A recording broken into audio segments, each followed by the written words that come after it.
Dear Miss Callie, magandang araw po sa inyong lahat.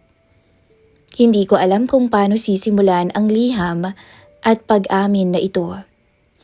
Siguro'y sa pinakasimpleng paliwanag na lamang. Ako ho ang misis na pumatol sa ibang lalaki habang mahimbing ang tulog ng asawa ko sa kabilang kwarto. Itago niyo na lang po ako sa pangalang Isabela. 26 anyos pa lamang. 3 taon na kaming kasal ng asawa kong si Nico. Nung una, simple lang ang buhay naming mag-asawa. Trabaho at bahay. Paminsan-minsan ay gumagala rin at inuman kapag may okasyon. Maganda raw ako. Mestisahin ang mukha kahit hindi artista. Maganda din ang pangangatawan ko na laging sinasabi ng asawa ko. Pero ang mga katangiang yun ay hindi dahilan. Hindi yun kailanman sapat na dahilan para magloko ako. Pero paano? Paano kung andyan lang si Joel, ang kumpare namin, ninong ng anak kong 1-year-old pa lamang. Matagal na rin silang magkatrabaho ng mister ko bago pa kami ikasala. Pareho silang pumasok sa iisang kumpanya, halos sabay. Madalas silang magkasama, magka-team at magkausap. At oo, sinabi ko noon kay Nico na crush ko si Joel. Pero biro-biro lang ang tono ko at binaliwala lang yun ng mister ko. Ngumingiti lang to at umiiling na parang wala lang. Pero alam ko sa sarili ko na may katotohanan ang mga sinasabi ko. Hanggang sa na-promote si pare sa trabaho. Masaya ang asawa ko para sa kanya.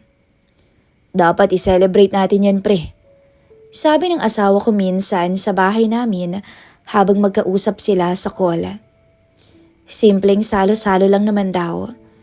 Inuman at kwentuhan. Gabi yun ng Biyernes. Maulan nun sa labas, pero mainit ang loob ng bahay. Nasa kusina ako noon habang niluluto ang pulutan nilang dalawa. Si Mr. at Joel ay nasa sala at nagtatawanan.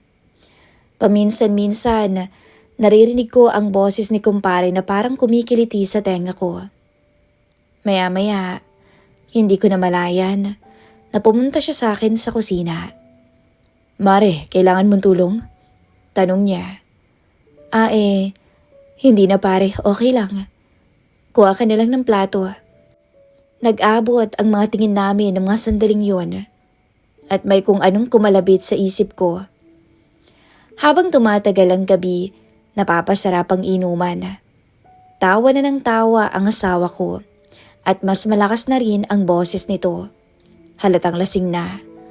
Ako naman, tikim-tikim lang sa alak. Habang si Joel naman, sakto lang. Parang alam niya kung hanggang saan lang siya iinom. Cheers sa'yo pare. Sabi ng asawa ko tsaka tinaas ang baso. Deserve mo yan. Dagdag pa nito. Salamat pre. Sagot ni Joel. Sabay tingin sa akin. Salamat din sa pagluluto ng pulutan ni Isabela. Hirit pa nito. Ngumiti lang ako pero sa loob ko, kinilig ako. Walang anuman yun. Sagot ko pa na tila nahihiya. May mga sandaling nahuhuli ko ang tingin niya. Parang sinusukat ako nang hindi ko nalalaman. At kapag nagtatagpo ang mga mata namin, agad kaming umiilag. Bandang 11:00, bumigay na sa kalasingan ang asawa ko. Humigato sa may sofa, hawak pa ang bote. Pero ilang minuto lang, tulog na. Tinakpan ko naman siya ng kumot. Hayaan mo na Isabela, baka pagod din. Biglang bulong ni Joel sa tenga ko. Amoy ko pa ang alak sa bibig niya. Oo nga, magliligpit lang muna ako. Sabi ko sa kanya sabay layo ng konti. Nagpatuloy ang gabi. At sa kusina, magkatabi kaming dalawa sa lababo. Hinuhugasan ko yung baso noon habang siya yung nagpupunas. Maya-maya hindi ko namalayan. na magkalapit lang ang siko namin. At sa pagdidikit ng mabalat naming dalawa, tila sinusunog ang katawan ko. Kahit alam kong bawal. Sa isip ko alam kong mali, pero katawan ko na mismo ang nagsasabing subukan ko. At nang muling magdikit ang mga braso namin, hindi ko na natiis na sabihin ang mga bagay na alam kong hindi dapat. Joel? Bulong ko, halos hindi ko marinig ang sarili ko noon. Tulog na si Nico. Alam kong mali ang sinabi ko noon. Alam kong parang paanyaya yun, pero yun ang lumabas sa bibig ko. Tumingin siya sa may sala tsaka bumalik sa akin. Hanggang sa nagulat na lang ako. Nung buhati niya ako bigla pa ibabaw sa lababo. At sa pagitan ng mga binti ko, naroon noon ang isang lalaking matagal ko na rin gusto, pero alam kong hindi pwede. Pero nung gabing yon, dala siguro ng alak at damdamin, hinayaan kong pagsawaan niya ako sa kusina, habang nakatanaw at nakabantay ako sa tulog kong asawa. At di ko malilimutan kung paano naglakbay ang mga halik at haplos niya sa aking katawan. Marahil, yun ang dahilan kung ba't ako hirap kalimutan siya. At nang may masmasan kami, doon ako nakaramdam ng konsensya. Sa huling pagkakataon, bumulong siya habang yakap niya ako noon. Isabela, sana maulit pa to. Napakagatlabi na lang ako habang nakabantay pa rin ang tingin sa natutulog kong asawa. Nang gabing iyon, nagsimula ang bawal na relasyon na nagpabago sa lahat, pati na sa pagkatao ko. Pagmulat ko kinabukasan, mabigat na ang pakiramdam ko. Tahimik ang bahay noon dahil maagang umalis ang asawa ko.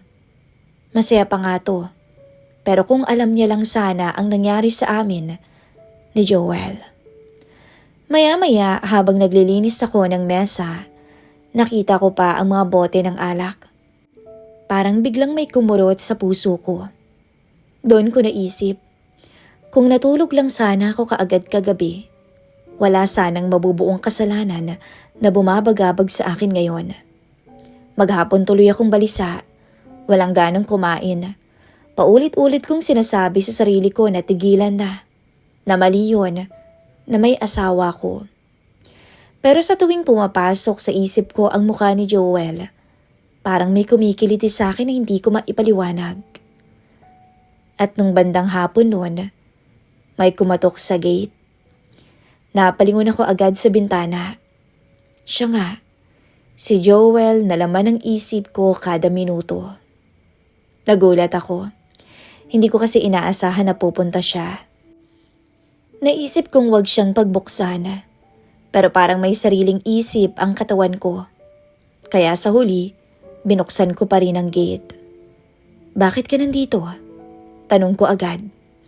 Gusto lang kitang kausapin. Sandali lang habang wala si pare. Nag-alinlangan pa ako noon, pero huli na, nakapasok na siya sa bahay. Umupo kami sa may sofa, may pagitan na isang upuan sa amin. Lasing lang tayo kagabi, Joel. Alam mo yan. Bungad ko. Tumango siya. Oo naman, pero pareho nating alam na hindi yun ganun kadali. Madali kung gugustuhin natin. Sagot ko naman. Gusto mo bang itigil na agad? Tanong niya ng diretso. Hindi ako agad nakasagot. Tumingin ako sa sahig at sinabing, hindi ko alam. Hindi kita pipilitin, Isabela. Ayoko namang masira kayo ni Nico. Nasira na, Joel. May nangyari na sa atin, alam mo yan. Natahimik siya ng ilang segundo. Hanggang sa tumayo siya. Aalis na muna ako, Isabela. Baka nga mas mabuting tama na. Pero imbis na hayaan siya, tumayo rin ako noon, Miss Callie. Teka, Joel. Sabi ko. Napalingon siya sa akin. Tapos napangiti. Ngiting alam na kung saan pupunta ang usapan. Hanggang muli kong naranasan ang kasabikan niyang halik na humantong ulit sa pagkakasala. Lumipas ang mga araw na parang normal lang ang lahat. Umuuwi ang asawa ko, nagkukwento tungkol sa trabaho.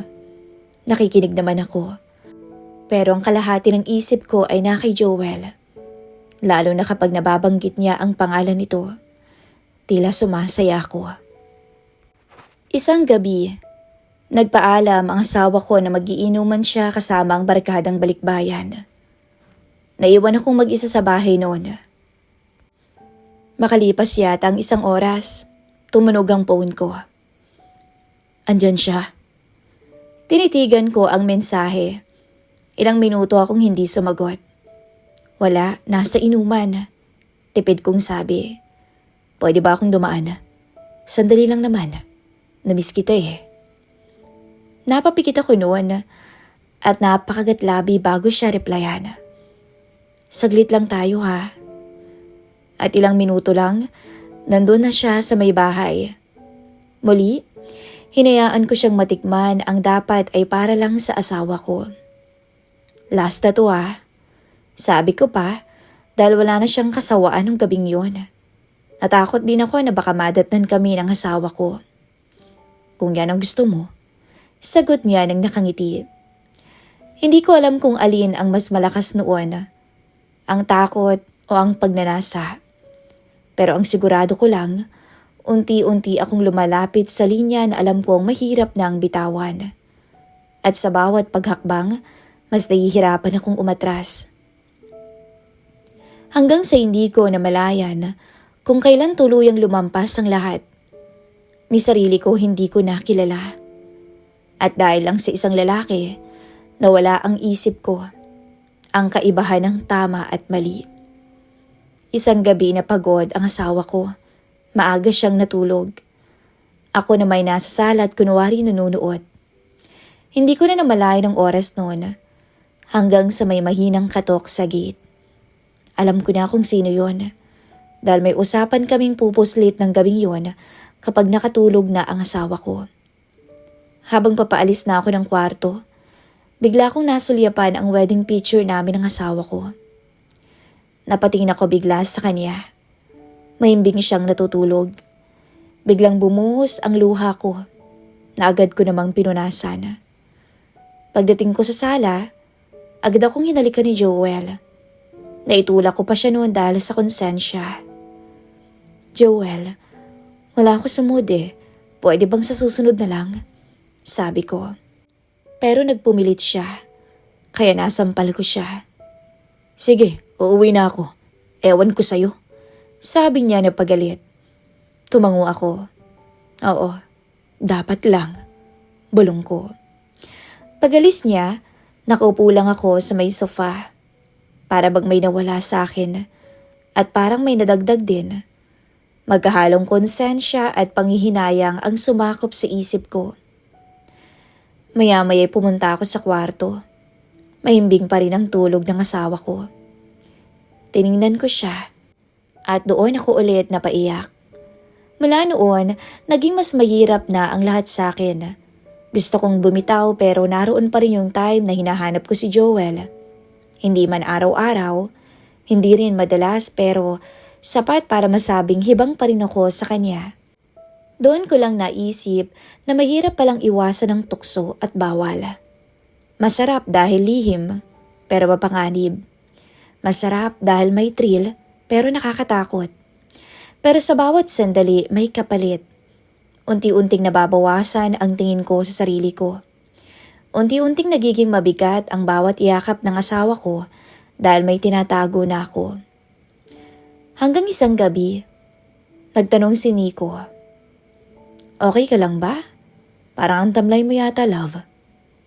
Ngumiti lang ako at sinabing, napagod lang, love. Doon ko naisip, hanggang kailan ako magsisinungaling sa kanya.